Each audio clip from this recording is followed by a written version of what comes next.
right, we are back officially to Football 101. That's right, we're officially back, Football 101, and this show is NFL Training Camp, show number 5.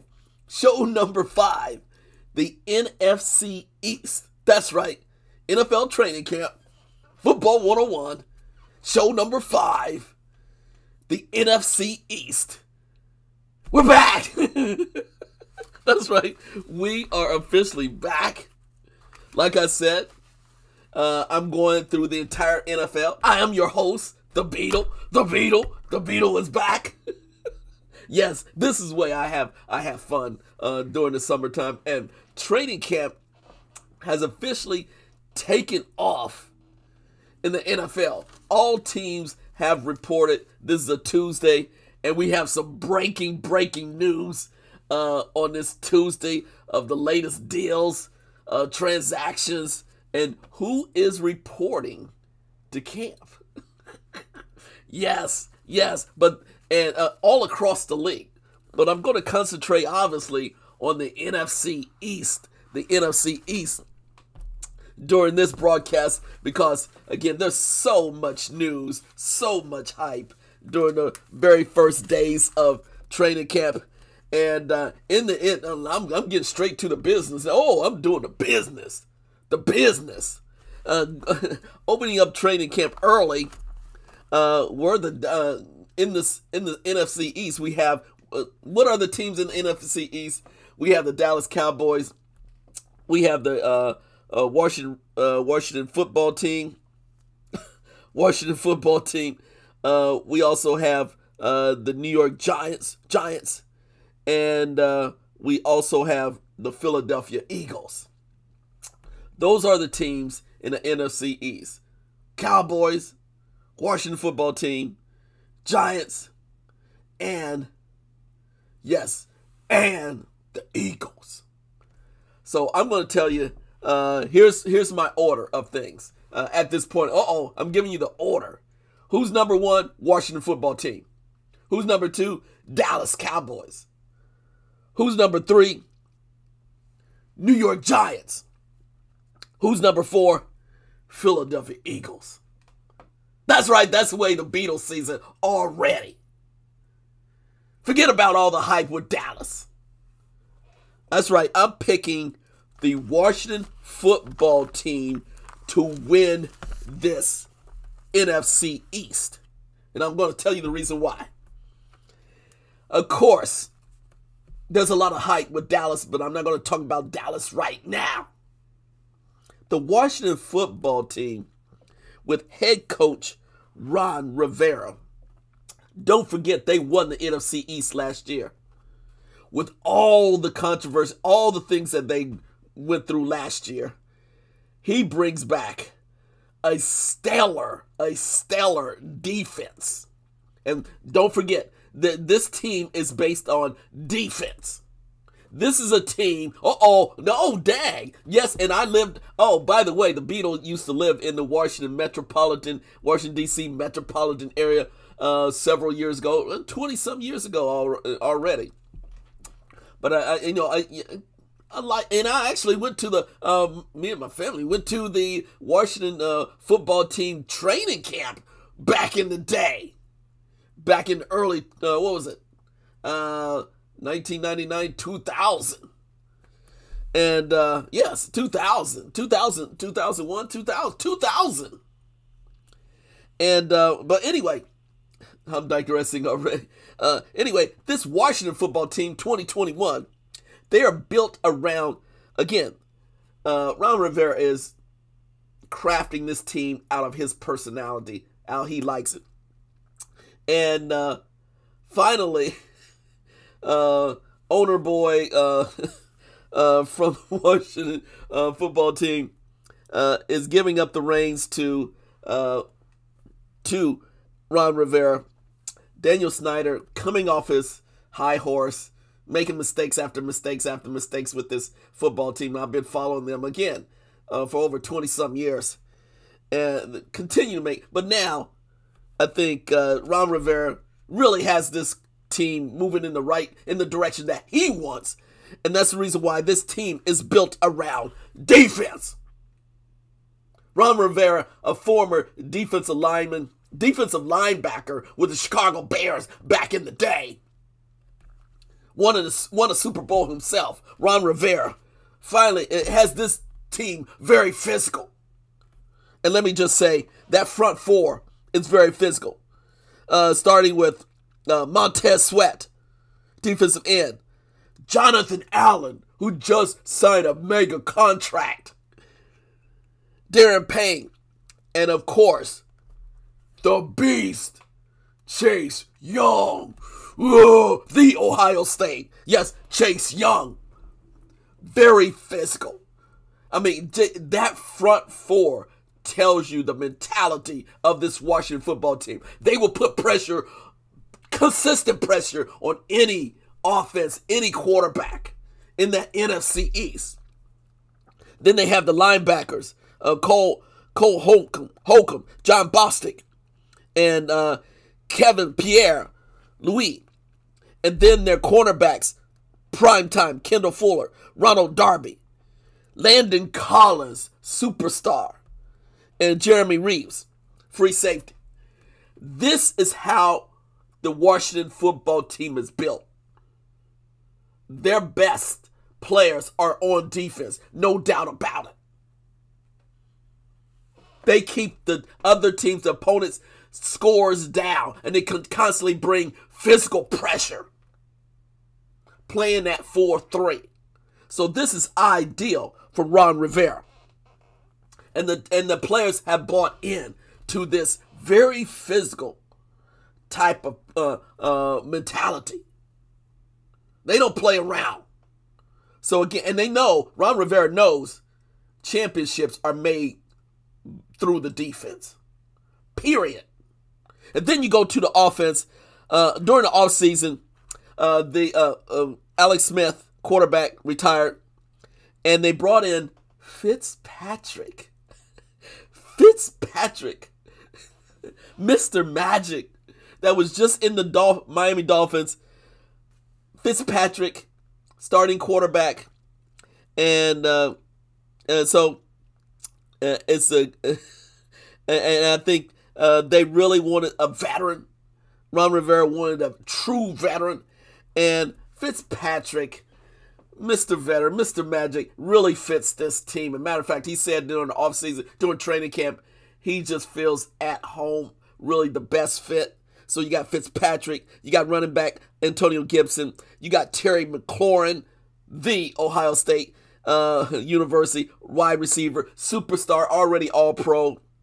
And then you have, the tight end who just signed a nice mega contract, Logan Thomas. Logan Thomas, all-pro, was a former quarterback at Virginia Tech, now has changed his skill set and now has become an all-pro at tight end. So they have quality, upper-level offense, veteran leadership with Fitzpatrick, solid run attack, and again, being able to throw the ball down deep to Terry McLaurin. So this team, I'm predicting the Washington football team is being overlooked again. But it comes to that mentality of Ron Rivera. He doesn't play. He made some hard decisions last year. He made some hard decisions in the offseason. Got rid of some key players. Backup quarterbacks. Hello, Haskins. He got rid of, let me just say, dead weight. And he's bringing in veteran ball players. And through the draft, also bringing in some quality athletes. So this Washington football team will be physical. Will be nasty. So that's the reason why I picked them number one in this division. I truly like, again, the development of the Washington football team. Number two in this division are the Dallas Cowboys. The Dallas Cowboys. Oh, the Cowboys are on Hard Knocks. this year. Jerry Jones, got to give it up to Jerry Jones. They were one of the first teams that started training camp because they were on Hard Knocks, and plus they had to play in the Hall of Fame game. And they're in Oxnard, California, and I used to live in California, San Pedro, and Oxnard is a very nice, pleasant area, very beautiful, just laid back. And Jerry Jones set the tone in the press. Did you see the press conference from the very first day, first week with the Dallas Cowboys? Jerry Jones was very emotional in that very first press conference, saying, "This is it. Matter of fact, Jerry Jones said, I would do anything to get a Super Bowl win. Anything." And he's really at that stage. He would do anything. And very emotional Jerry Jones. Again, he brings attention. Cowboys are still, I don't think they are, but he markets the Dallas Cowboys as America's team. They're really not. But it's the marketability of Jerry Jones and that marketing campaign of the Dallas, Texas brand. And let me just say my own bias. I used to live in Houston, Texas, too. So, I wasn't the biggest Dallas Cowboy fan when I lived in Houston, even before and after. But anyway, I'm going to give him props this year. I'm going to give him props with head coach Mike McCarthy finally starting to instill his philosophy. Yes, the biggest offseason, and now I see in training camp for the past 4 days, is Dak Prescott. Dak Prescott, the quarterback, coming off an injury, but looking very, very good in training camp already. He looks fluid. He's running around. He's throwing the ball. He looks confident. He looks reassured with a long-term, big-time contract, which he should have received 2 years ago. But again, Dak is happy. I've been let me just say, the other offensive player who is right, obviously, you mentioned Dak Prescott, you have to mention Ezekiel Elliott, running back from the Ohio State University. And Ezekiel has not been playing well for the past 2 to 3 years, quite frankly, and fumbling a lot last year. Well, what I see in training camp, I give props to Ezekiel Elliott coming in at this lightest weight ever.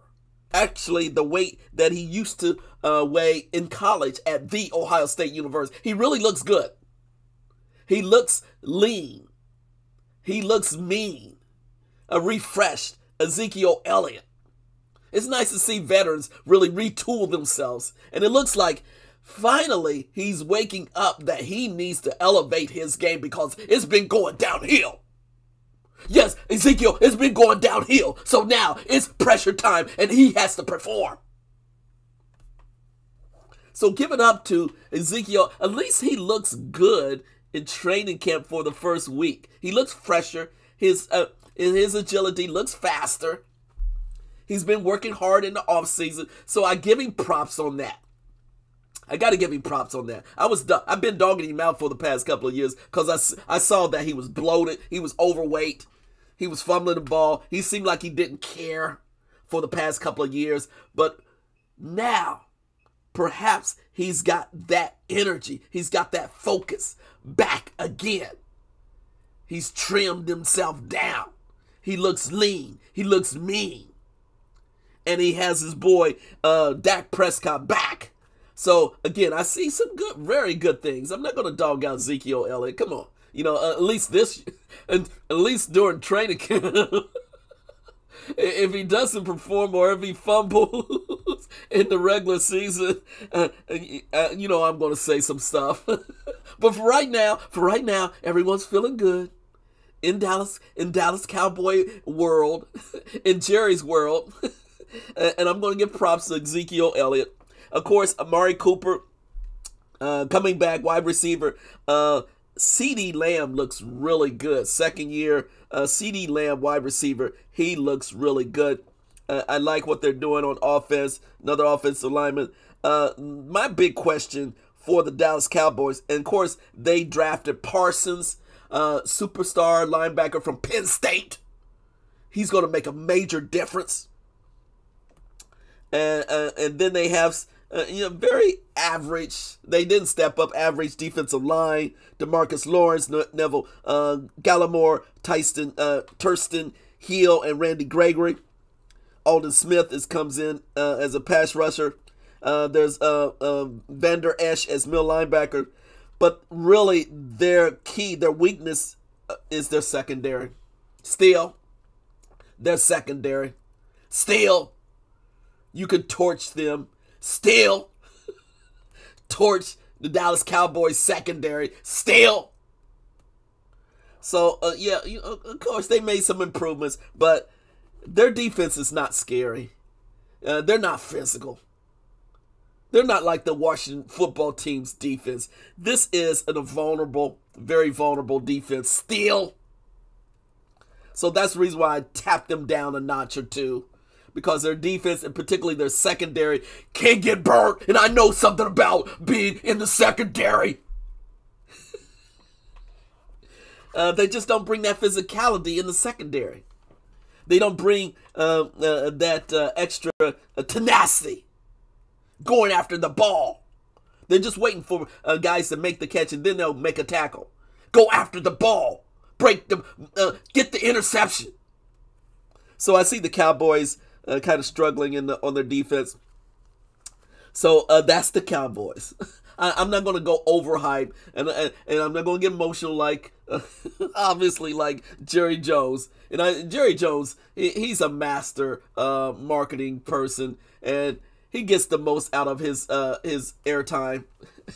And I'm not going to dog him out too much, but it's nice to see the owner there from day one saying, I want this team. I'll do anything for this team to get in the Super Bowl. So again, that's kind of scary. He'll do anything. Oh man. Thank you for those comments, Jerry. I'll talk to you again at the end of the season. So I have Cowboys, and again, there's a lot of question marks on defense, but the offense looks like it has improved. No doubt, it has improved. But again, it's that defense, and I tend to be a defensive-minded person, because defense wins championships. Hello, defense, Buccaneers, defense. You know I was going to say something about the Buccaneers. Come on, defense wins championships. So there's number 2. Number 3, New York Giants. New York Giants. Giants. Number 3, coming in number 3. Now, I really like the New York Giants, and I think they have vastly improved with head coach Joe Judge. He's a tactician. He brings a swagger. He knows what he's talking about. He knows what he's doing. He knows he needs to win now. He's not going to wait. He knows he needs to win now, and he's putting more pressure on Daniel Jones, the quarterback, which has drastically improved. I just think Daniel Jones, the quarterback, just needs to get a little bit more swagger about him. He's kind of laid back quarterback.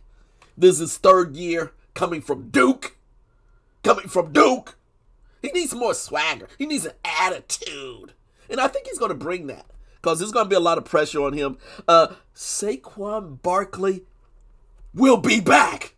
That's right. He's still recovering from his injury, and as reported in training camp that he's not going to see any action during training camp. During preseason, and he may not be there ready for the season opener. They're taking it step by step by step, and he may start by October, late September or October. That's fine. That's fine with me. Take your time. With Saquon is a superstar. So take your time with Saquon. They have outstanding, not outstanding, but solidified running backs to support them. Good wide receivers, Sterling Shepard and Darius Slayton. And I really like their wide receivers, their tandem of wide receivers. I think I saw Austin Mack and Dante Pettis last year.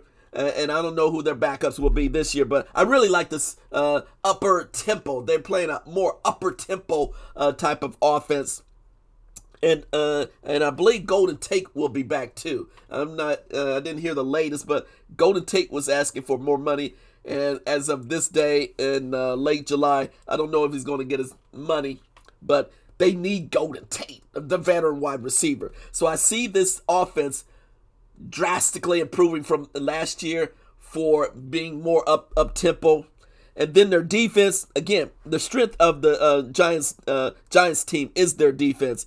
Strong defensive line. They actually play a 3-4. Dexter Lawrence, defensive end, nose tackle Dalvin Tomlinson, and then defensive tackle Leonard Williams. They have some excellent, very good, fast-flowing linebackers. Their defensive backs are very, very solid. I like the way they, with Logan Ryan as free safety. And so I really like their defense overall. They're physical. They're faster than you think they are. So I'm going to give the Giants a bit more props in this position. I think they will be very competitive, and they will be right there in a lot of games, and they will win some upset games, but they still have a ways to go to be a very physical defense and a more high-potent offense, because you do need Saquon Barkley in the mix all the time. So, again, they're still on the uprise. I think you need to give Joe Judge at least 3 more years, even though the pressure will be on him more. The pressure will be, obviously, on Daniel Jones. If Daniel Jones can't make... Now, here's the thing. If Daniel Jones doesn't step up, you know the Giants will make a big deal, will go into free agency and get a big-time quarterback. Because, again, when the Giants excel, they need a solid, big-time, stable quarterback. And if Daniel Jones can't meet that requirement this year, he's gone. Yeah, if he doesn't, he's gone. But I think he will. I'm more leaning on the side that I think he will. He understands more of the NFL. He knows he has to up his game, and I'm betting on Daniel Jones to surprise a lot of folks, because he's still a little bit under the radar, and a lot of analysts are picking him not to excel. I'm giving him the benefit of the doubt. I think he understands the NFL game much more, and I think he will make the key plays. So I'm giving him some leeway, even in his 3rd year, but the pressure is on him. And fortunately, Saquon Barkley will relieve some of that pressure once he returns. So the Giants come in 3rd, and in 4th, yes, I'm picking the Philadelphia Eagles. Fly, Eagle, fly. Fly, Eagle, fly. Yes, I love the city of Philly. I love Philadelphia. I love, when you got to bring the attitude, the pain when you go to Philly. And head coach Nick Sirianni, first time. Oh, my God. Big time change, big cultural change. And they got rid of their head coach last year. Again, they're coming in with quarterback Jalen Hurts. They got rid of Carson Wentz. Carson Wentz last year. That was a disaster. And Jalen Hurts, that's my boy. Jalen Hurts is my boy. I picked him to start last year at the beginning of the season.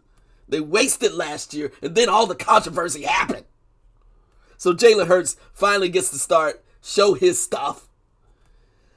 And show his stuff. And yet, I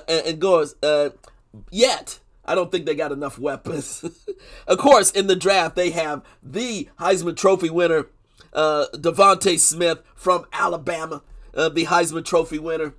He's going to play, I think he's going to play slot receiver. He's fast, and he'll get open. He'll make catches. Let me just stop right there. He's fast, and he'll make catches. Devontae Smith coming from Alabama, as well as Jalen Hurts. It looks good on paper, both from Alabama. And, they played together before. It looks good on paper. They also have wide receiver Alshon Jeffries. Got rid of old veteran Deshaun Jackson. He's finally gone. The key for Philly is their offensive line is not, what I hear is not that great. And that is a challenge. But they do have Brandon Brooks. And I do like Brandon Brooks because Brandon Brooks is from Miami University. Yes, he's a product of Miami University. So props to Brandon Brooks, right guard. But the rest of their offensive line is not that great.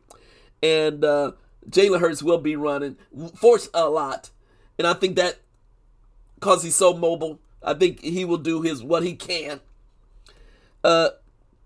Their running back, Miles Sanders, great. He's a fast running back. It's just that I don't think they have enough weapons. And a lot of the pressure, all the pressure will fall on Jalen Hurts. Really, this is really not his second year fully. It's still going to be like year number one. He still has a lot to learn. Defense is going to throw a lot at him. I think he's going to continue to surprise a lot of folks. Again, Jalen Hurts is my boy, and so I don't want to put too many negatives on him. He's just going to need time. It's about time and timing with his wide receivers, with Devontae Smith, and finding out. And now here I go. If Devontae Smith can handle the physicality of the NFL. Yeah, the physicality of the NFL. That's my biggest question of Devontae Smith. Can he handle the physicality of the NFL? Because he was really tackled and hard and physical in college. People, the DBs were intimidated by him because he was fast and he has good hands. But guess what? When you're in the NFL, DB's gonna put some physicality on you. They're gonna put that smack on you. And when you get hit by these defensive backs, these linebackers, will Devontae Smith be able to hold up? That's my biggest question with Devontae. Will he be able to hold up? He's such a slim wide receiver. Some would say skinny, but he's skinny strong. Skinny strong. But again, will he be able to handle the physicality week in, week out? And if he plays slot receiver, slot receiver, he's gonna get dinged. See, it's different when if he's on the outside, far outside as a wide receiver, but he looks like a slot receiver. And when you're a slot receiver, DBs love to give you a little bit more physicality. He's gonna run those 5, 10-yard, 15-yard hook platters and middle and across the middle. And then he's gonna run that post pattern. But guess what? When you run those slot patterns, when you're a slot receiver, you're gonna get hit. So my biggest question: will he be able to survive the hitting that goes being a slot receiver? Yeah. That's all I'm going to say. Will he be able to handle the physicality of the NFL and the punishment that he will receive in the NFL? Because defensive back, let me just say, the defensive backs love taking their frustration out on a Heisman Trophy winner. They love it.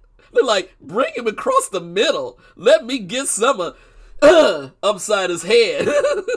But hopefully he doesn't. I mean, I'm just telling you, as a lot of defensive backs would think and would actually do when the new blood comes into the league. Oh man! So again, good luck, Devontae Smith. Let me tape off of that. And then the Eagles defense is always going to be physical. I like the Eagles defense. Again, they're average. They're not tenacious, overly tenacious. They're good physical defense, but not as physical. Of course, they have Fletcher Cox. Love Fletcher Cox. Darius Slay, great defensive back. So, but I don't know how physical and tenacious they will be. They're not as physical and tenacious as the other NFC East teams. So I put them fourth, and with regard, and that's surprising because this is the Philadelphia Eagles, and they usually bring a very physical defense, but for some reason they're not. So there you go. I'm 30 minutes. I went a little bit more than I anticipated for the NFC East. That's my wrap up. Number one are the Washington football team. Number 2, Dallas Cowboys. Number 3, New York Giants. Number 4, Philadelphia Eagles. That's how I see it. That's how the Beatles sees it during NFL training camp. And this is NFL training camp show number 5, the NFC East. And you can tell we are ready for this season to begin with everything that's going on. We're ready. And with all the transactions, we're ready. So let's get this show on. It's NFL training camp, y'all. Time to get physical. We out.